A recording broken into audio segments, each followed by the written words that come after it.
Gandang tanghali po. Kain po tayo ng tanghalian. Ang tawag ng asawa ko dito, ano nga ni Daddy? Kalderetong bako. Hindi, kalderetang baka. Ang saya ano po. Yan, kain na. Sorry naman. Aga ah. Naka-Valentine's Day oh. Valentine's Day.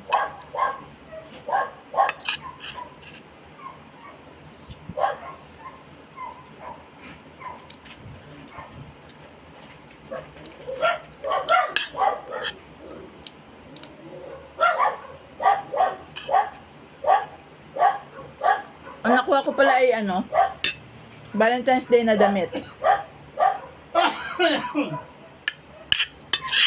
Pang 2026. Ang nakuha ko pala ay gatel oh. Cartilage.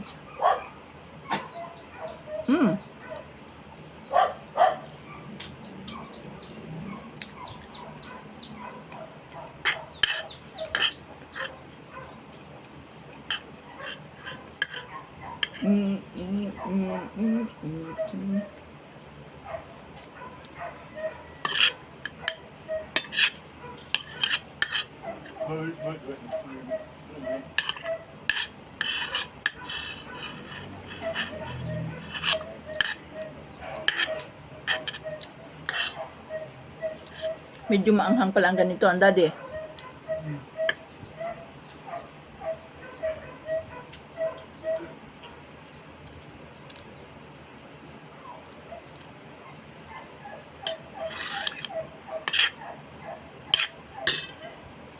Daddy, medyo maganit pa yung cartilage mo. Namayang hapon na iyong apa. Bago mag 12 o'clock, ano? Ang Daddy.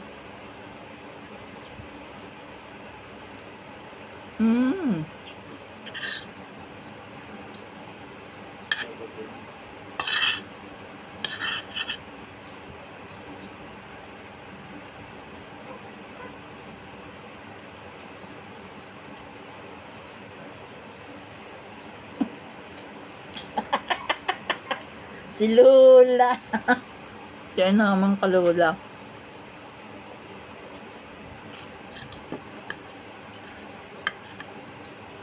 Kuba na si Lola. Lola. Lola.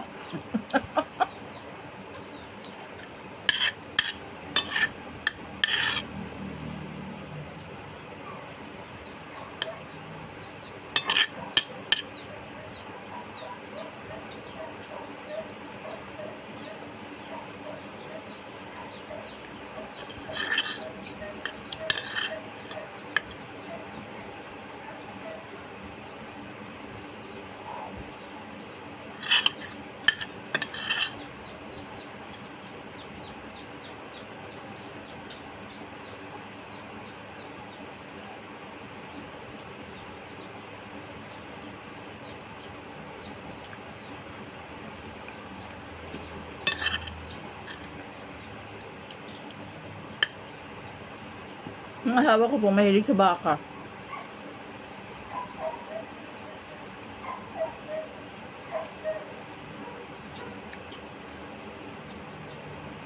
Nung buhay pa po yung ama nila, ang bianan ko,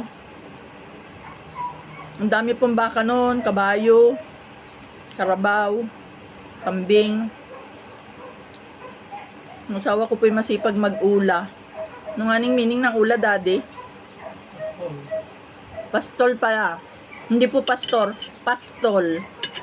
Shepherd. Masipag po siya mag-ula. Hindi naman po sa pagbuhat ng bangko ano. Medyo may karunan po yung asawa ko. Kuripot lang po sa akin. Hindi, joke. So, nung po sila ay siya ay binata pa. Ano nga din nagawa mo? Pastol? Ng ano? Ng baka. Dami kayong baka? Dami daw silang baka nun. Pinadami mo? Dade? Saan parte? Sa Linang, Bukid. Ang Linang po ay word para sa bukid ng mga taga rito sa aming bayan. Saan? Ang ano? Sige, may Linang kayo saan? Nabita. Saan pa nga ni? Kanlagkit, Punta. Saan pa? Madulaw. Saan nga ni sa Madulaw? Kalapit ng ano? Ha? Ha? Tambol? Tambon. Hindi po ako nakikialam sa kanilang mga kabuhayan. Nakakwento lang po. Nakakwento lang.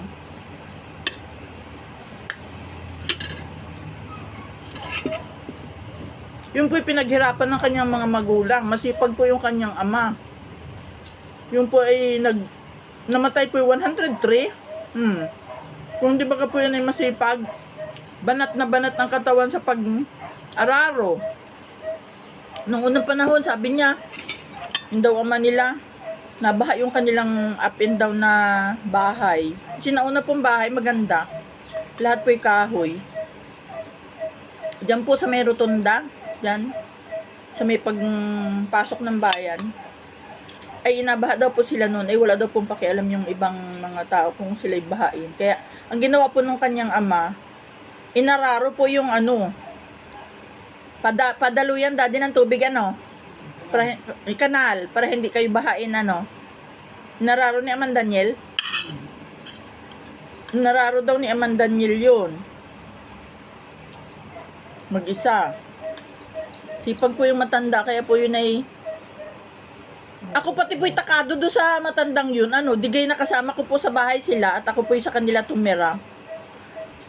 Ako po'y tuwan-tuwa at gawa ng biruin ka po'y ano, parang isang tabong coarse salt, yung baga pong malalaking asin. Nabili po yun, isang tabo. Nasilid po niya sa isang yung lagayan baga po ng tubig na hindi naman po plastic, yung pong square na lagayan ng ano, ng pintura. Nalagay po niya doon yung tubig, inakanaw po niya doon yung isang tabo na salt, yung asin. Tapos pag medyo mainit-init po, yun po inapagligo niya. Kaya po siguro yung ganda po ng kutis noon. Hindi po yun madumi ang kutis, tapos kahit brown lamang siya, medyo maitim, ay wala pong mga kugang-kugang sa balat. Tapos tumanda po ng 103. Oh. Banat ng buto sa bukid. Oh. Eh wala ka pong masasabi, talaga pong kakatuwa po ang taong masipag, ano po.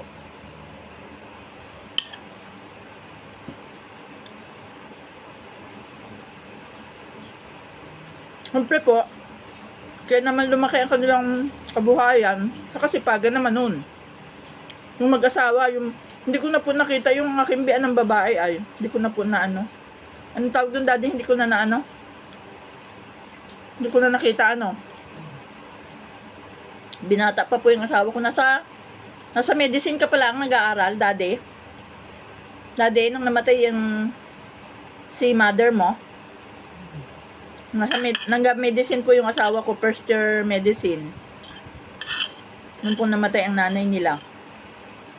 Ay sabi po nung pagpatuloy. Hindi na po niya napagpatuloy. Ay pinagpatuloy na lang po niya ay law. Kaya ang tinapos po niya ay law sa Manuel L. Quezon University sa Manila. Yan po.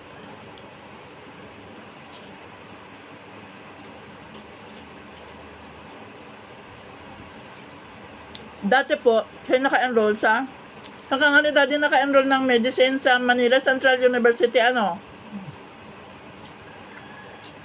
Yan, nag-first year lang siya ng medicine doon. Tapos nung matay nanay niya, wala na, nalungkot na siya.